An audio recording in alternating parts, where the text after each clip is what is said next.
দেশে ফিরে প্রথমবার অন্তর্বর্তী সরকারের প্রধান উপদেষ্টা ডক্টর মোহাম্মদ ইউনূসের সাথে আনুষ্ঠানিকভাবে সাক্ষাৎ করবেন বিএনপি চেয়ারম্যান তারেক রহমান। এরই মধ্যে গুলশান থেকে যমুনার উদ্দেশ্যে রওনা হয়েছেন তিনি। কিছুক্ষণ পর রাষ্ট্রীয় অতিথি ভবন যমুনায় এই সাক্ষাৎ অনুষ্ঠিত হবে। ধারণা করা হচ্ছে নির্বাচন সহ নানা প্রসঙ্গ নিয়ে আলোচনা হতে পারে। গত 25 ডিসেম্বর দীর্ঘ 17 বছর পর দেশে ফেরেন তারেক রহমান। সে সময় ঢাকার শাহজালাল আন্তর্জাতিক বিমানবন্দরে বসেই ডক্টর মোহাম্মদ ইউনূসের সঙ্গে মুঠোফোনে কথা বলেন তিনি। তাছাড়া বেগম খালেদা জিয়ার জানাজায় সংক্ষিপ্ত সময়ের জন্য তাদের দেখা হয়েছিল।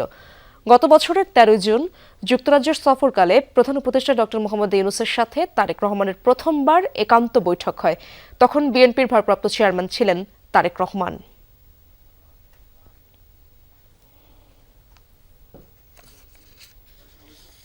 দর্শক, প্রধান উপদেষ্টা ডক্টর মোহাম্মদ ইউনূসের সাথে বিএনপি চেয়ারম্যান তারেক রহমানের সাক্ষাতের বিষয়ে খোঁজ খবর রাখছেন আমার সহকর্মী আরিফুর রহমান সবুজ।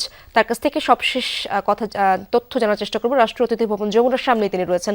সবুজ, জানাবেন তারেক রহমানের পৌঁছাতে আর কত সময় লাগতে পারে এবং প্রধান উপদেষ্টার সাথে তার সাক্ষাতের বিষয়ে কি তথ্য রয়েছে আপনার কাছে?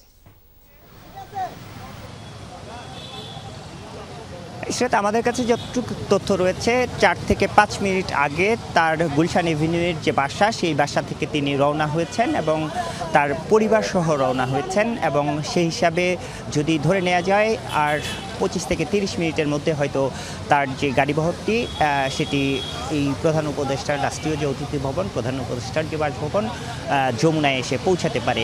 এবং আমাদের কাছে যেই তথ্য রয়েছে বা বিএনপির পক্ষ থেকে যেটি বলা হচ্ছে, এটি একেবারেই সৌজন্য সাক্ষাৎ তার পরিবার সম্মত। তার সঙ্গে তারেক রহমানের সঙ্গে তার স্ত্রী জুবেদা রহমান এবং তার সন্তান একমাত্র কন্যা তিনিও থাকবেন এবং তার পাশাপাশি বিএনপির স্থায়ী কমিটির বেশ কয়েকজন সিনিয়র নেতাও থাকতে পারেন।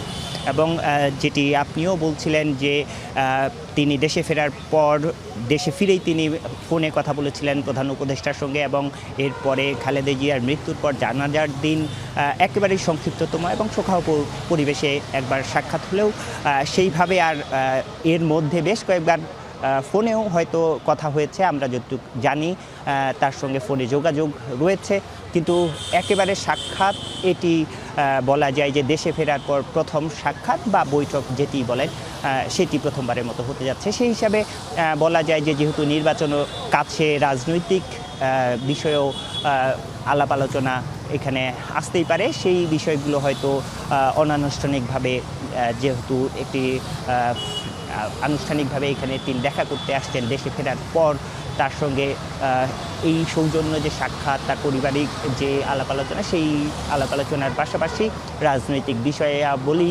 নিয়ে আলোচনা হবে। এটি নিঃসন্দেহেই আমরা ধরে নিতে পারি। হয়তো সেটি এই যে সাক্ষাৎ পর্বটি, সেই সাক্ষাৎ পর্বটি শেষ হওয়ার পর যদি ব্রিফিং করা হয়, সেই ব্রিফিংয়ের পরেই আসলে পরিষ্কার হবে কি আলোচনা হয়েছে বা বৈঠকে আসলে কি হতে পারে।